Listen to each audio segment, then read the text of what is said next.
Hello, you're watching Niaga AWANI with me, Nina Rosman, and today is a very special episode and we will be discussing about economy outlook. What are the challenges and opportunities and how can we benefit from all of this? And definitely it's a busy year for Malaysia, as Malaysia this year is the leader for ASEAN 2025. And how can we see from all of this, Malaysia can benefit all of this in the economic and even the social aspect. And for that, I want to welcome you, our guest, the Group Chief Economist, Maybank Investment Bank, Suhaimi Ilias. I want to say thank you very much for joining me. Firstly, we want to take a look on Malaysia outlook. Definitely, this is the first month of 2025. We still have a long way to go. But having an outlook, looking forward, can you share with us where is Malaysia right now and where are we heading in terms of economy? Thank you, Nina. I think we are in a good spot, so to speak, in terms of economic growth. We have seen our economic growth doing well last year, growing, we believe, slightly above 5%. We think the momentum will remain relatively intact. We are looking at growth of 4.9%. We do have to inject some caution about the external environment, especially with Trump 2.0, where there's a lot of concern about US trade policies and tariff actions, not just to China, but potentially the rest of the world. So I think with that, we do inject some caution in terms of our outlook for export growth.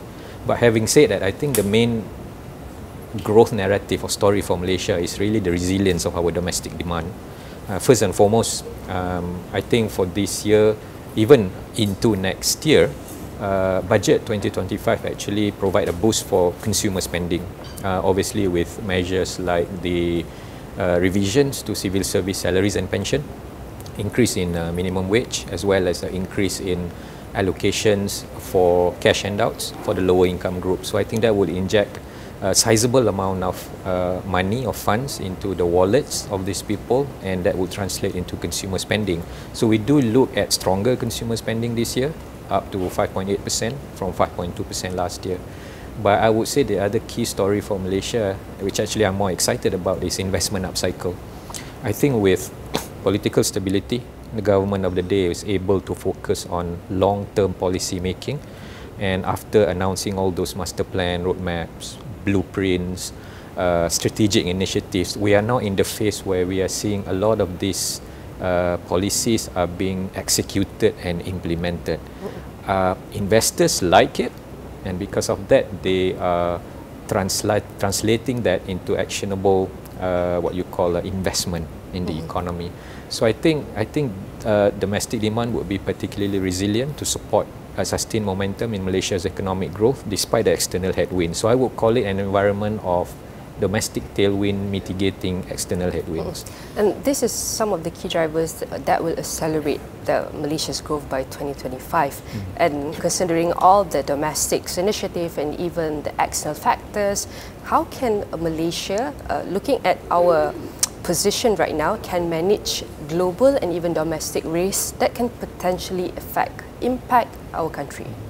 So I think as mentioned earlier, maybe there's two sets of risks that people are keeping an eye on. One is domestic risk more in terms of inflation, because of course they are the flip side of increase in labour costs, adjustment in fuel subsidies, as well as all this talk about potential adjustment as well in the electricity tariff rates in the second half of this year.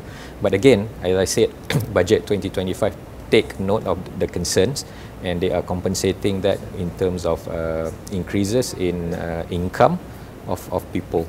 But I think at the same time, to mitigate the external risks, in particular the global concerns, investment momentum have to be sustained. So I think this way is very, as I said, very interesting, very exciting that we are seeing, for example, data center boom that has been happening in Malaysia.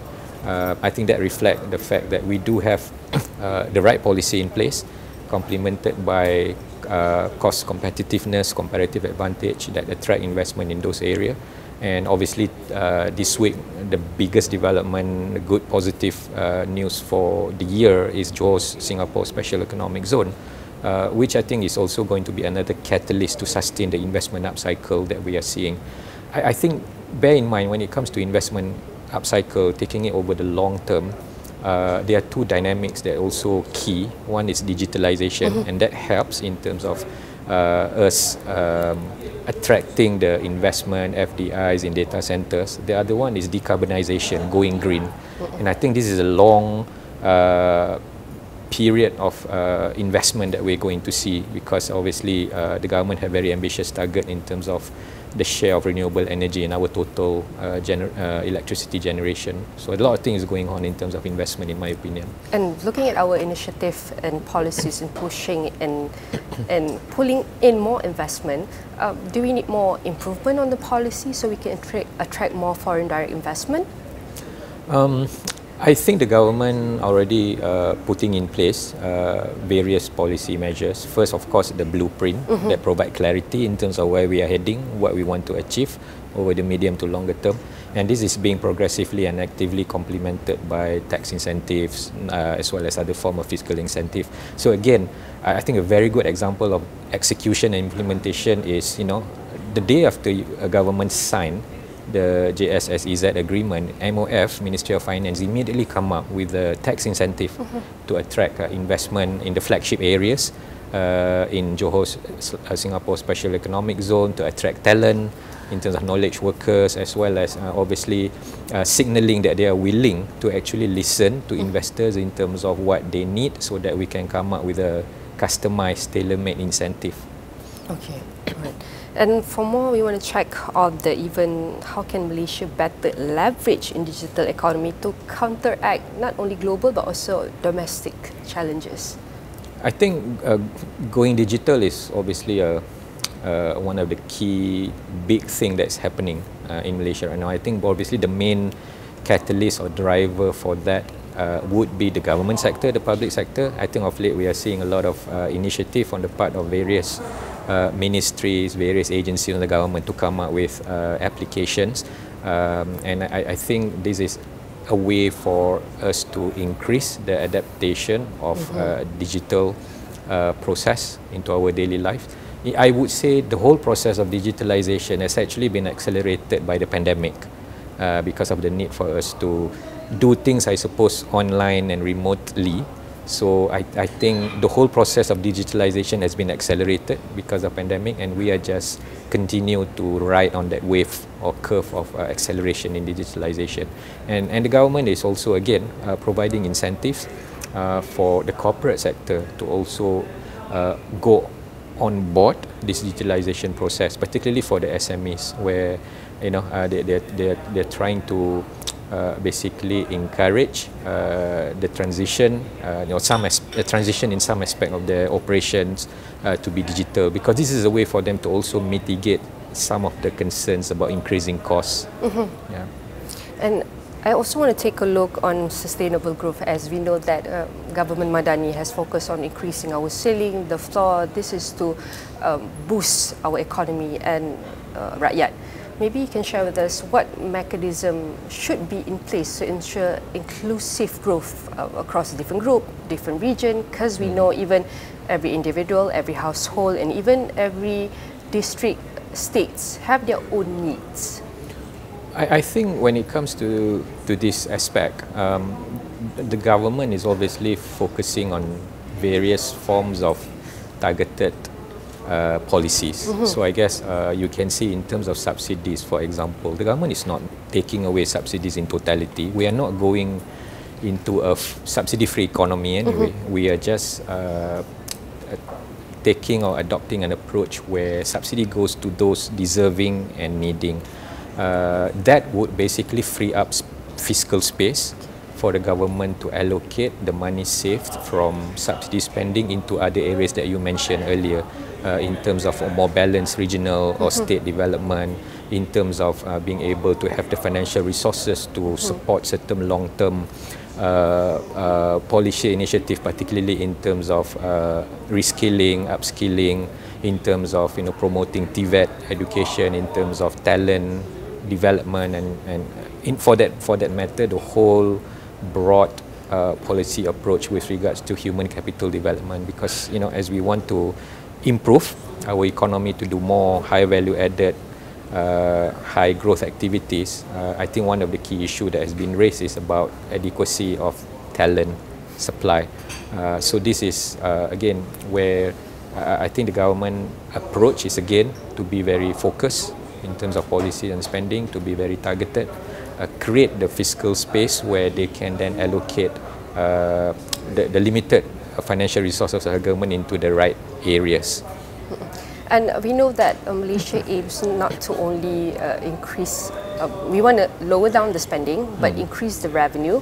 So as per se, talking about since last year about tax and certain tax that was introduced, do you think this is the best time to implement tax for this year? Again, like I said, even when it comes to tax, it is also targeted. So basically, those with the broadest shoulders carry the most burden.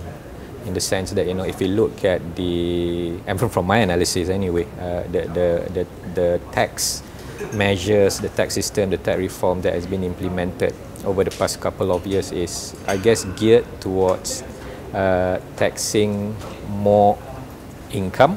I think those with higher income pay more. We have seen the adjustment in individual income tax rate. We have seen move to tax dividend, to tax capital gains, to tax foreign source income. I think this is a fair approach because obviously Malaysia is still in this situation where we are going through the middle income dilemma and still in the process of moving into higher income group. But I think once the system is in place, the investment continues to be sustained, economic growth will be stronger, and ultimately tax is a function of economic growth anyway. And I think the government can then enjoy better tax income through sustained strong economic growth, through robust business activities, and as more and more people move into higher income tax bracket, I mean they will again contribute their fair share to the government coffers. So I don't really think the government is just going to penalize the higher income group, the wealthy people per se, but it's more of in the interim we need to do this, but the longer term strategy is really sustain economic growth, move more businesses and people into the higher income category so that they can contribute to the coffers naturally. And this is certain tax and incentive for certain or selected group, industry, but how about GST? What's your thought on that? To be honest, I think the messaging from maybe Yang Mahathir Prime Minister is pretty clear. I guess it's not something that the government is considering at this point of time. As I said, that explains why the tax policy seems to be more biased or tilted towards taxing higher income group and the income generated by activities in the capital market, in terms of investment abroad, in terms of dividend earns and all that.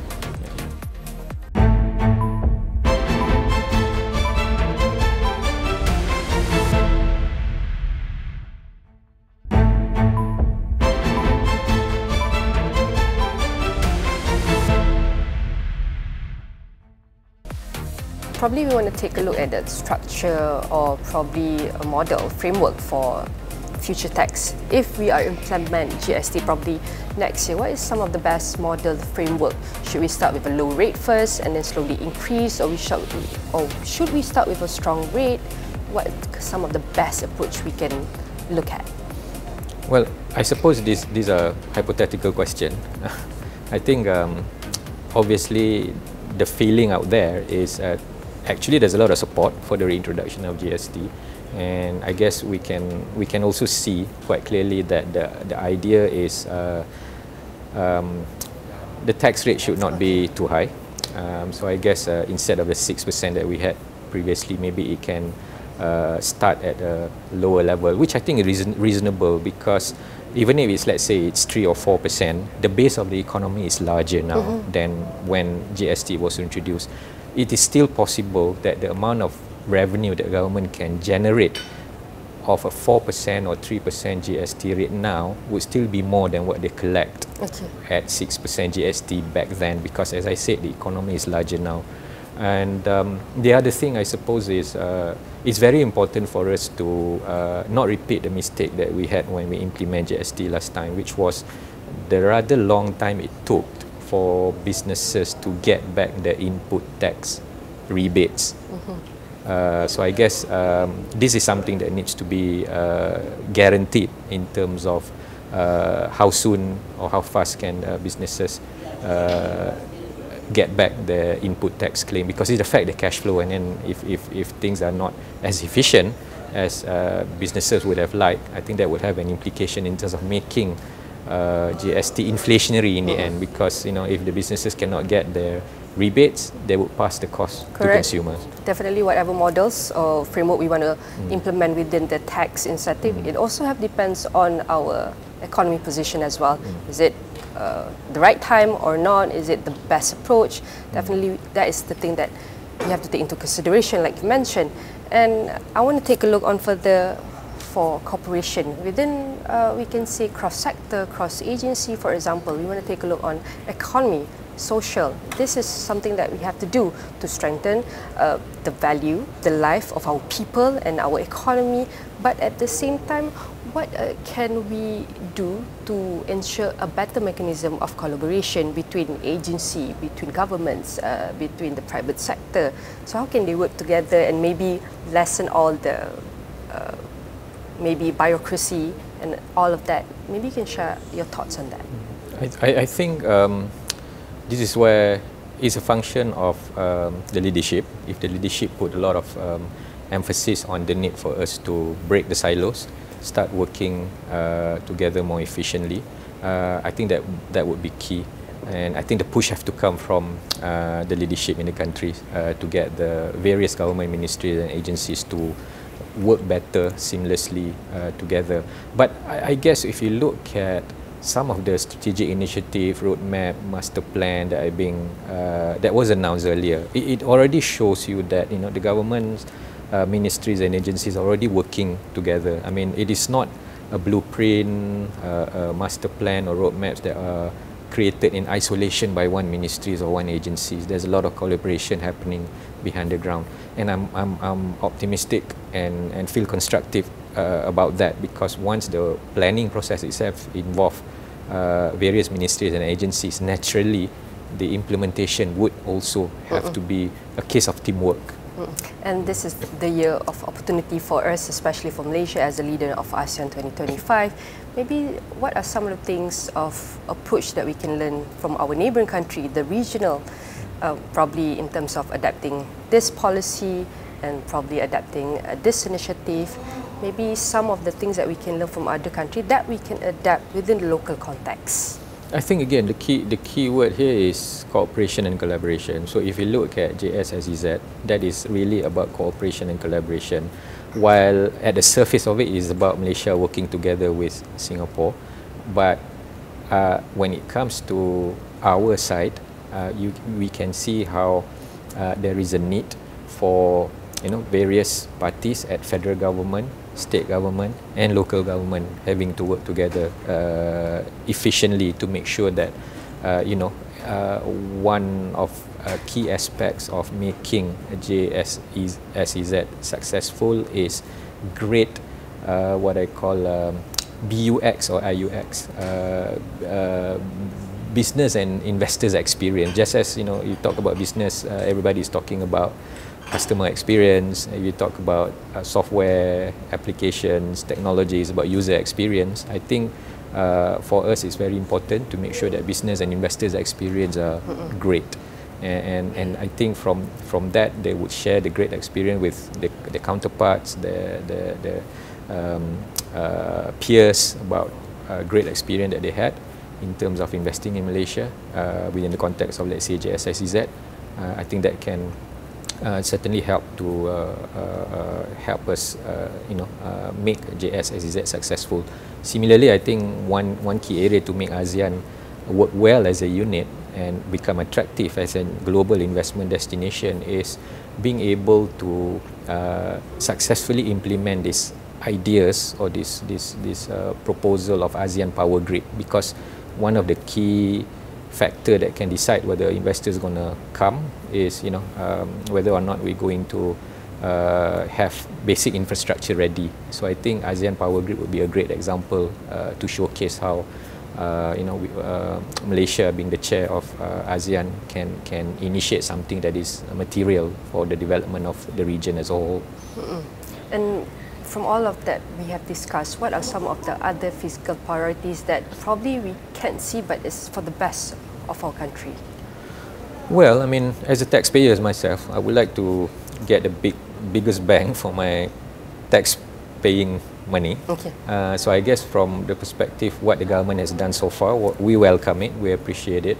But I suppose one key thing that we need to see is a more efficient, transparent, and better governed government spending. Okay. So I think I'm encouraged by the fact that the government is going to come up with Government Procurement Act. So I think that would address the issue of governance in government spending, because I think within the context of limited fiscal space, fiscal resources, it's very important that the government spending deliver the most value. It's not about quantity of government spending; it's the quality of government spending, which include dealing with the issue of past issues of leakages and wastages. And considering we will be the ASEAN leader for 2025 this year, actually, what's your hope and what can we do better moving forward? Well, I mean, I'm really hoping to see ASEAN as a whole would be able to really establish themselves as a economic powerhouse, as a bloc. I think the potential is always there. There has been various initiatives in trying to elevate ASEAN, and I think we are getting into that stage where the time is here for us to do something meaningful with regards to ASEAN development, because as mentioned by Yang Berhormat Perdana Menteri in his speech, by Yang Berhormat Tuan Rafizi Ramli also during his session, he talked about how ASEAN is in this sweet spot where it is going to sustain growth about 4 to 5% per annum. There will be a big uplift in the people in terms of moving into the middle income class, and I think that is one of the major attraction for ASEAN to together with Malaysia to seize the moment, so to speak, to take advantage of the dynamics that are in our favor, but at the same time create what you call a buffer against the uncertain external environment. We want to make sure that all industries and even sector grow and achieve all their KPI. That's very important. But for example, like we know that sector is going to boost Malaysia. It's like from the service, semiconductor, and probably one of the technology and innovative sector. But how about the small players like the SME, MSMEs? How can we ensure that we don't left them behind? I think if you look at government policy, we look at annual budgets, SME is always being shown a lot of care and love. They're getting a lot of attention from government policy. I would say obviously the need going forward is to elevate their status from being just mainly domestic player to be at least a regional player, if not global player. So this is where, again, when you look at it, ASEAN has a role to play in elevating our SMEs to be a global player, to be more export oriented. And I find it's also interesting that Malaysia is in the process of trying to gain membership into BRICS. Now, why BRICS? I look at it from purely economic reason, which is, among other things, and ultimately it's really about continuing with our current trade structure, which is very diversified. Okay. So I guess BRIC offers an opportunity for us to have new expanded global markets, and I think this is where our SMEs can also take advantage of. Because if you look at NIMP 2030, one of the key target is to raise the share of SME export to total export to around 25%. From where we are now, about 11 to 12%, how are we going to achieve that? I think it's very tough, challenging to achieve that by gaining access to developed market. But I think there's so much more opportunity to gain access to emerging markets, and BRIC is obviously one of the key emerging markets that I think is going to be an important sort of a block going forward. And talking about emerging markets and advanced economies, also markets, and talking about BRICS is a whole scale. And talking about ASEAN, it's not only ASEAN, but there's ASEAN plus 3, ASEAN plus 6, there's a more of it. But in ASEAN international context, as Malaysia, if we say about ASEAN, ASEAN plus, then we will talk about the economy of emerging and economy of advanced working together. Okay, in terms of Malaysia, in every of our partnerships, international, locally, especially Malaysia, open economy but small economy, like they say, do we have the credibility, capacity, but we can learn from Singapore, smaller than us, but we can see their advanced economies. And what are some of the things that we can learn, emerging economies like Malaysia can learn from the advanced economy, so Malaysia can only not lead the conversation, but also take the lead? I think, again, this is where, when it comes to, being engaged, at least in global conversation, and also leading in certain areas, we do, certainly under leadership of Yang Amat Berhormat Prime Minister. He has been actively engaging in the discussion at regional and global levels on various issues. Some of it are, I suppose, pretty close to his heart in terms of social justice, in terms of equality, in terms of emerging markets, developing countries having greater say in the whole global policy debates and discussion. So I think there's no issue with regards to us, having a say on things. But I guess at the same time, there's also some good platform for us to take advantage of. And I think our ASEAN chairmanship this year would be that.